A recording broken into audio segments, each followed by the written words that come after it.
following. It was something like 56,000. Towards the end of that game, Iggy Jones, who was only about 10 stone, he went in a zigzag solo round, something like Kevin Broderick in Croke Park. Jack Mangan advanced magnificently and he tried to top it over Jackson. Jack threw himself backwards. It was a brilliant save, yeah. Jack was my idol in the early days. He was only about 10 stone. He went in a zigzag solo round, something like Kevin Broderick in Croke Park. Jack Mangan advanced magnificently and he tried to top it over Jackson. Jack threw himself backwards. It was a brilliant save, yeah. Jack was my idol in the early days. A great goalkeeper in the air, tremendous in the air. And so, to the parade, the Arcane Boys Band, the Pipers Band, and of course the battery of cameramen photographed themselves for a change. And so, to the teams, Galway in white, led by their captain Jack Mangan, and Cork with Donny O'Sullivan showing the way. So the final against Corkton, of course, was Frank's day. He had a day out playing on Donald Sullivan of Cork.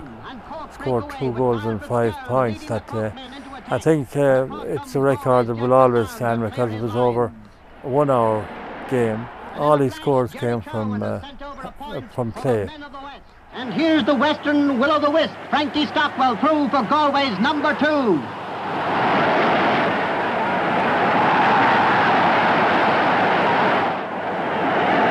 Frankie Stockwell and a Galway goal.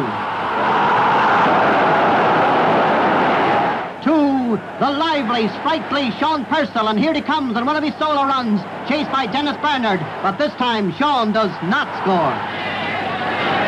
Galway are not disturbed by this setback and come back attacking once more. And watch for Jerry Kerwin and this Galway point. Frank Ivers back to Sean Purcell, and the Tuam sharpshooter makes no mistake as half-time approaches, with Galway leading 2 goals and 6 points to Cork's 6 points. And there's somebody in a hurry, maybe heading to these satisfied customers.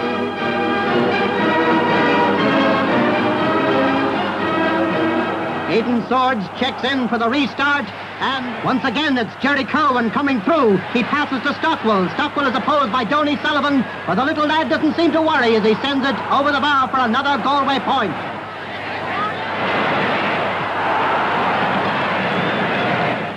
Jackie Coyle, and a point for Galway.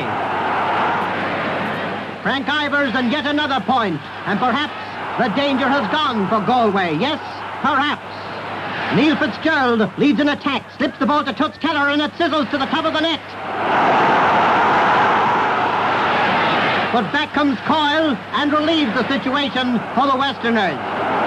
Oh, those fingers. With 6 minutes to go, Sean Purcell's free hits the upright, comes back into the parallelogram, and Paddy Tyers clears.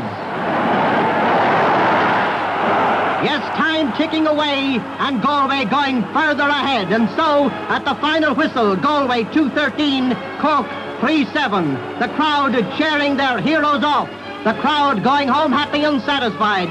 But truly, the happiest man in Croke Park, Galway's captain, Jack Mangan, with the Sam Maguire Cup received from Seamus